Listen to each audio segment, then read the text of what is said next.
इस खबर के प्रायोजक हैं Lohia Nagar Mount Carmel high school, Gyansthali high school और LMC कम्युनिकेशन।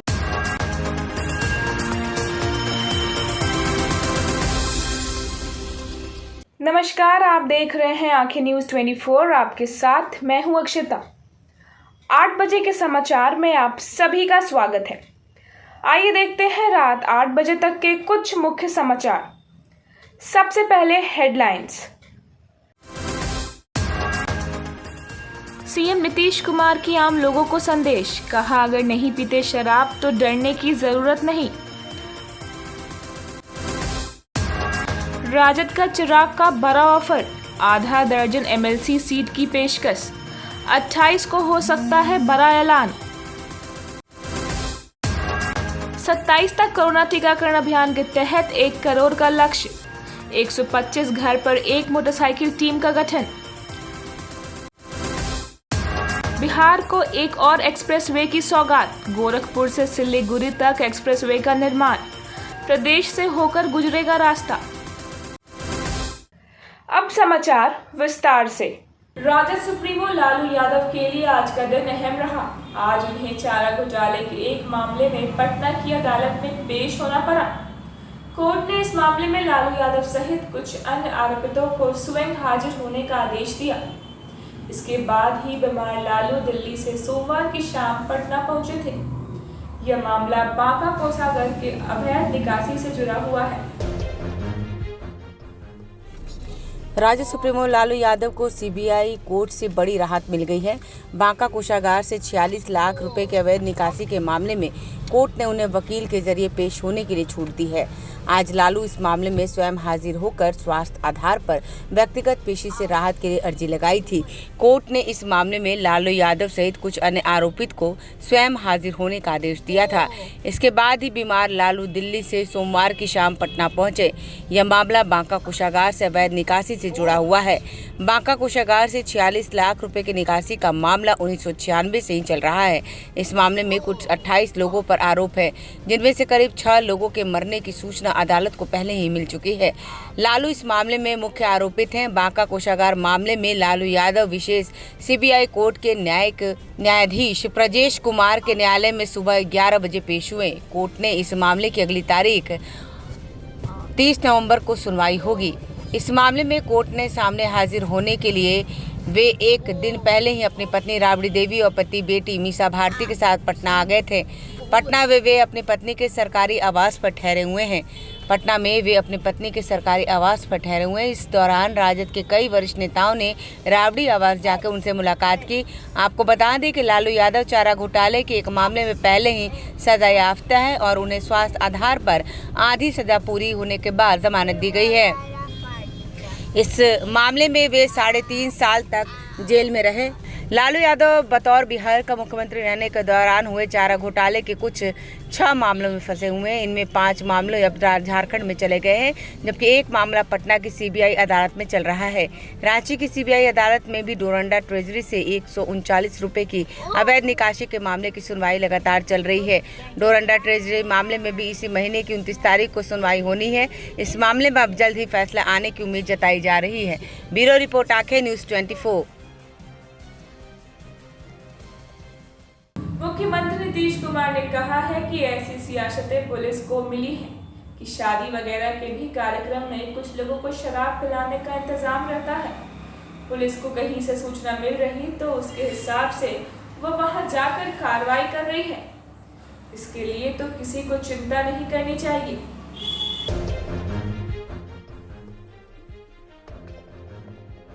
मुख्यमंत्री नीतीश कुमार ने कहा है कि ऐसी शिकायतें पुलिस को मिली हैं कि शादी वगैरह के भी कार्यक्रम में कुछ लोगों को शराब पिलाने का इंतजाम रहता है। पुलिस से कहीं से कोई सूचना मिल रही है तो उसके हिसाब से यह वहां जाकर कार्रवाई कर रही है। इसके लिए तो किसी को चिंता नहीं करनी चाहिए। उन्होंने सवालिया लहजे में कहा कि जब गड़बड़ करते ही नहीं हैं तो क्या दिक्कत है। मुख्यमंत्री सोमवार को पत्रकारों के सवालों का जवाब दे रहे थे। पत्रकारों ने सवाल किया था कि राज्य भर में छापेमारी हो रही है, जिसकी प्रशंसा हो रही है, पर इसमें कई जगहों से शिकायतें भी आ रही हैं कि पुलिस शादी समारोह में अचानक पहुंचकर तलाशी ले रही है। मुख्यमंत्री ने कहा कि बहुत अच्छा है कि कहीं के बारे में पता चला तो पुलिस वालों ने कार्रवाई की। उन्होंने यह भी कहा कि इसकी जानकारी हम लोगों को नहीं है। जो न्यूज़ आता है उसी को देखते हैं और उसके बारे में जानकारी लेते हैं। आज ही जो न्यूज़ आया है उसके बारे में हमारे कार्यालय के पदाधिकारी पूछताछ भी कर रहे हैं, लेकिन यह जिम्मेदारी प्रशासन और पुलिस को दी गई है कि एक एक चीज़ को देखिए। शराबबंदी का उल्लंघन करने वालों पर कार्रवाई कीजिए। शराब पीना और उपलब्ध कराना गलत, अनैतिक और बिल्कुल गैरकानूनी है। लोगों को जागरूक भी करना है। एक सवाल पर मुख्यमंत्री ने यह भी कहा कि लोगों में छापेमारी से भय नहीं बल्कि खुशी होगी। आप देखिएगा, पूरी तैयारियां चल रही हैं। वर्ष 2016 में शराबबंदी लागू हुई, तब से काफ़ी अभियान चला था। इधर हाल में जब घटना घटी तो फिर से इसका निर्णय लिया है। 9 बार समीक्षा बैठक की है। इस बार जो समीक्षा बैठक हुई उसमें बहुत स्पष्टता के साथ हमने सारे अधिकारियों को कह दिया है, एक एक चीज़ को देखिए। अधिकारियों ने काम करना शुरू किया है। अब तो इसके बारे में 26 नवंबर को सबका फिर से शपथ भी करवाएंगे। ब्यूरो रिपोर्ट, आंखें न्यूज़ 24। लोक जनशक्ति पार्टी के संस्थापक चिराग पासवान का राष्ट्रीय जनतांत्रिक गठबंधन में भारतीय जनता पार्टी में से मोहभंग होता दिख रहा है। वे जल्द ही एनडीए से बाहर जा सकते हैं। सूत्रों की माने तो चिराग पासवान को आरजेडी ने बिहार विधान परिषद की 24 सीटों पर होने जा रहे चुनाव में करीब आधा दर्जन सीटों का ऑफर दिया है। लोक जनशक्ति पार्टी के संस्थापक चिराग पासवान का राष्ट्रीय जनतांत्रिक गठबंधन में भारतीय जनता पार्टी से मोहभंग होता दिख रहा है। वे जल्द ही एनडीए से बाहर जा सकते हैं। बताया जा रहा है खुद को कभी प्रधानमंत्री नरेंद्र मोदी का हनुमान बताने वाले चिराग पासवान अब राष्ट्रीय जनता दल सुप्रीमो लालू प्रसाद यादव के साथ जा सकते हैं। अगर ऐसा होता है तो यह चिराग का बड़ा राजनीतिक यू टर्न होगा। सूत्रों की माने तो चिराग पासवान को आरजेडी ने विधान परिषद की 24 सीटों पर होने जा रहे चुनाव में करीब आधा दर्जन सीटों पर ऑफर दिया था। मिली जानकारी के अनुसार लालू प्रसाद यादव बिहार में बीजेपी तथा मुख्यमंत्री नीतीश कुमार को कमजोर करने की रणनीति के तहत चिराग पासवान को अपने पाले में करना चाहते हैं। वे चाहते हैं कि चिराग को पार्टी आरजेडी से गठबंधन कर विधान परिषद का चुनाव लड़े। सूत्र बताते हैं कि इस मामले में आरजेडी और एलजेपी के प्रदेश स्तरीय नेता संपर्क में हैं। चिराग की तरफ से प्रदेश अध्यक्ष राजू तिवारी और संसदीय दल के अध्यक्ष हुलास पांडे आरजेडी से बातचीत कर रहे हैं। इस बातचीत के संबंध में दोनों दलों के नेता बोलने से परहेज कर रहे हैं। चिराग की पार्टी के प्रदेश अध्यक्ष राजू तिवारी ने इतना जरूर कहा कि गठबंधन के लिए बातचीत चल रही है, लेकिन यह बातचीत किस दल के साथ चल रही है उन्होंने नहीं बताया। इसके पहले बीते 13 नवंबर को पटना में चिराग पासवान ने कहा था कि आगामी चुनाव वे गठबंधन के तहत लड़ेंगे। तब माना गया था कि उनका इशारा बिहार परिषद चुनाव की ओर था। हालांकि चिराग ने इस गठबंधन के दल की ओर इशारा नहीं किया था। माना जा रहा है चिराग पासवान 28 नवंबर को पार्टी के स्थापना दिवस के अवसर पर पटना में गठबंधन की घोषणा कर सकते हैं। अगर ऐसा होता है तो यह चिराग का बड़ा राजनीतिक कदम होगा। खुद को प्रधानमंत्री का करीबी और उनके राम कह के हुए खुद को उनका हनुमान बताते हुए चिराग पासवान का यह कदम उनका राजनीतिक यू टर्न होगा। बड़ी शक्ति हो गए हैं, चिराग पासवान बड़ी शक्ति है और क्या क्या चिराग पासवान को लगातार ऑफर मिल रहा है, चिराग पासवान जाएंगे। अब देखिए, मैं बहुत सम्मान करता हूँ आदरणीय लालू जी का, और उन्होंने रहकर अपनी इस भावना को उन्होंने प्रकट किया, उसके लिए मैं उनका बहुत धन्यवाद करता हूँ। मेरे अभिभावक तुल्य हैं वो। पर अभी आज की तारीख में जैसा मैंने इस बात को कहा कि चुनाव से पहले लोक जनशक्ति पार्टी इस बात का निर्णय लेगी। फिलहाल ये मामला विचाराधीन है संसदीय बोर्ड में।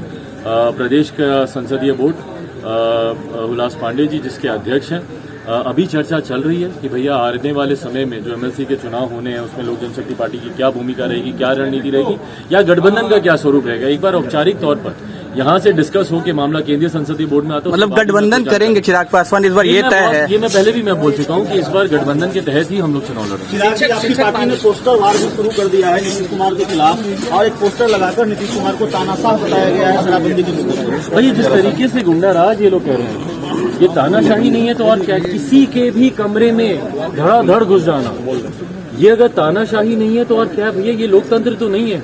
इस तरीके से आप किसी के भी कमरे में और महिलाओं के कमरे में विदाउट लेडी पुलिस आप घुस रहे हैं, ये तो तानाशाही की चरम सीमा है। लेते हैं एक छोटा सा break. I am Shalini Singh, principal of Lohia Nagar Mount Carmel school.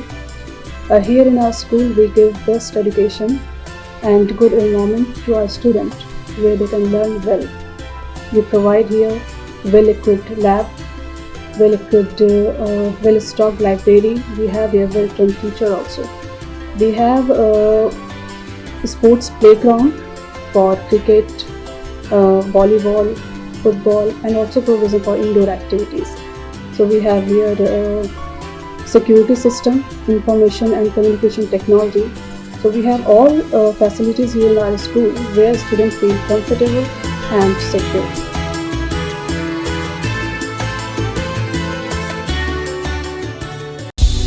क्या आप पत्रकारिता के क्षेत्र में अपना कैरियर बनाना चाहते हैं? तो आज ही Royal Ashoka Institute of Mass Communication and Journalism में अपनी जगह सुनिश्चित करें। आर्यभट्ट ज्ञान विश्वविद्यालय पटना से मान्यता प्राप्त 100% प्लेसमेंट के साथ royal Ashoka Institute of Mass Communication and journalism नामांकन जारी है। हमारा पता है DS/16 गायत्री मंदिर के समीप कंकड़ बाग, पटना 8,20,000। आप हमें संपर्क भी कर सकते हैं। हमारा मोबाइल नंबर है 9955456126। ब्रेक के बाद आप सभी का एक बार फिर से स्वागत है। बिहार में कोरोना टीकाकरण अभियान के तहत 27 नवंबर तक 1,53,65,956 घरों में दस्तक देने का लक्ष्य है। अभियान के लिए ग्रामीण क्षेत्रों में प्रत्येक 125 घरों पर एक मोटरसाइकिल मोबाइल टीकाकरण टीम गठित हो गई है।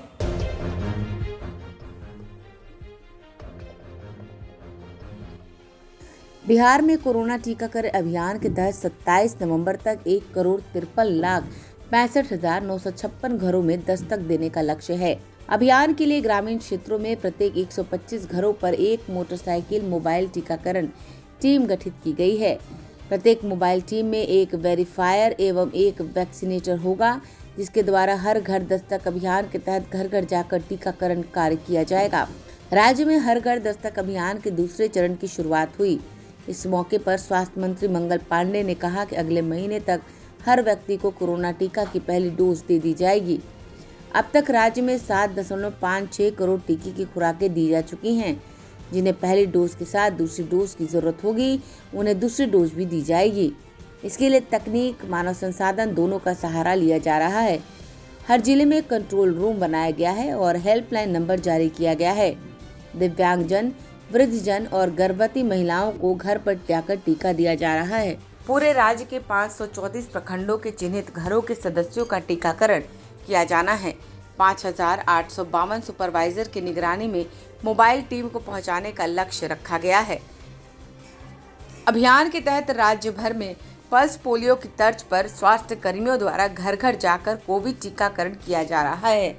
3 नवंबर से शुरू अभियान में स्वास्थ्य कर्मी घर पर दस्तक दे रहे हैं और कोरोना टीका से वंचितों को टीका लेने के प्रति जागरूक और टीकाकृत कर रहे हैं। दुर्गम और सुदूरवर्ती क्षेत्रों में मोटरसाइकिल मोबाइल टीम कोविड टीकाकरण का काम कर रही है। इसके साथ ही कोविड टीके की पहली खुराक ले चुके लोगों को दूसरी खुराक लेने के लिए प्रेरित किया जा रहा है। अभियान के दौरान चिमनी भट्टा पर काम करने वाले कामगारों, खेल खलिहानों में किसानों को जीवन रक्षा की डोज देने पर विशेष जोर दिया जा रहा है। स्वास्थ्य विभाग के अनुसार राज्य में रविवार तक कोरोना टीकाकरण की दूसरी डोज का कवरेज 73% हो चुका है। राज्य में 3,08,35,117 टीके की दूसरी डोज लेने से लोग वंचित थे। इनमें 2,25,19,247 टीके की दूसरी डोज दी जा चुकी है। बावजूद इसके टीका की दूसरी डोज से 83,15,870 लोग अब भी वंचित हैं। ब्यूरो रिपोर्ट, आंखें न्यूज़ 24।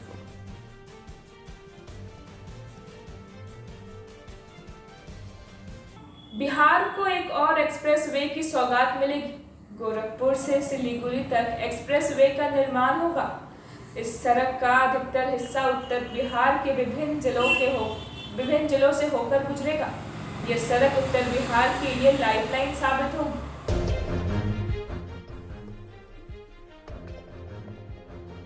बिहार को एक और एक्सप्रेसवे की सौगात मिलेगी। गोरखपुर से सिलीगुड़ी तक एक्सप्रेसवे का निर्माण होगा। इस सड़क का अधिकतर हिस्सा उत्तर बिहार के विभिन्न जिलों से होकर गुजरेगा। यह सड़क उत्तर बिहार के लिए लाइफलाइन साबित होगी। बिहार को यूपी और बंगाल के बीच न केवल आवागमन आसान करेगा बल्कि व्यापार के नए रास्ते भी इससे खुलेंगे। केंद्र सरकार ने इस एक्सप्रेसवे के निर्माण की सैद्धांतिक सहमति दे दी है। इसके साथ पथ निर्माण विभाग में इस सड़क को साकार करने की कार्रवाई शुरू कर दी गई है। अभी गोरखपुर से सिलीगुड़ी के बीच कोई सीधी सड़क नहीं है। इस कारण गोरखपुर से सिलीगुड़ी की दूरी तय करने में 1 दिन का समय लग जाता है, जबकि प्रस्तावित गोरखपुर सिलीगुड़ी एक्सप्रेसवे से दोनों शहरों के बीच की दूरी घटकर 600 किलोमीटर से भी कम हो जाएगी। 6-8 लेन की बनने वाली इस एक्सप्रेसवे में से 416 किलोमीटर बिहार से होकर गुजरेगी। यानी इस एक्सप्रेसवे के निर्माण से सबसे अधिक बिहार को लाभ होगा। एक्सप्रेसवे के मामले में बिहार अभी काफी पीछे है।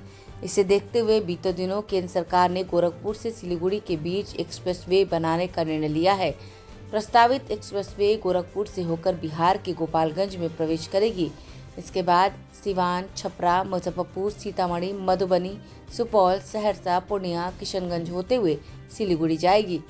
इस एक्सप्रेसवे का पूरा हिस्सा ग्रीनफील्ड होगा। किसी पुरानी सड़क को एक्सप्रेसवे में शामिल नहीं करने की योजना है। चूंकि एक्सप्रेसवे पर गाड़ियों की रफ्तार 100 घंटे प्रति किलोमीटर से अधिक होगी, यह तभी संभव है जब सड़क सीधी हो। इसे देखते हुए सड़क का अलाइनमेंट इस तरह से तय किया जाएगा कि यह एक्सप्रेसवे गोरखपुर से सीधे सिलीगुड़ी तक जाए। आबादी से हटकर इस सड़क का निर्माण होगा ताकि जमीन अधिग्रहण में अधिक समस्या न हो। गोरखपुर से सिलीगुड़ी के बीच प्रस्तावित यह सड़क बिहार का चौथा एक्सप्रेसवे होगा। औरंगाबाद से जयनगर के बीच एक्सप्रेसवे के निर्माण की प्रक्रिया चल रही है। इस सड़क के लिए जमीन अधिग्रहण का काम हो चुका है और जल्द ही इसका टेंडर जारी होगा। वहीं दूसरा एक्सप्रेसवे रक्सौल से पटना होते हुए कोलकाता तक होगा। भारतमाला 2 के तहत इस एक्सप्रेसवे के निर्माण का प्रस्ताव केंद्र को भेजा गया है। तीसरा एक्सप्रेसवे बक्सर से भागलपुर के बीच प्रस्तावित है। अब गोरखपुर से सिलीगुड़ी के बीच तीसरे एक्सप्रेसवे निर्माण की कवायद शुरू हो गई है। इस एक्सप्रेसवे का यूपी में गोरखपुर, आजमगढ़ लिंक एक्सप्रेसवे सहित अन्य सड़कों से भी जुड़ाव होगा। इस तरह सिलीगुड़ी से यूपी के प्रमुख शहरों के साथ ही दिल्ली आना जाना भी आसान होगा। ब्यूरो रिपोर्ट, आंखें न्यूज़ 24।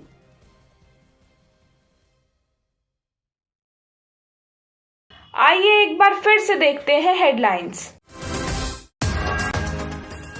सीएम नीतीश कुमार की आम लोगों को संदेश, कहा अगर नहीं पीते शराब तो डरने की जरूरत नहीं।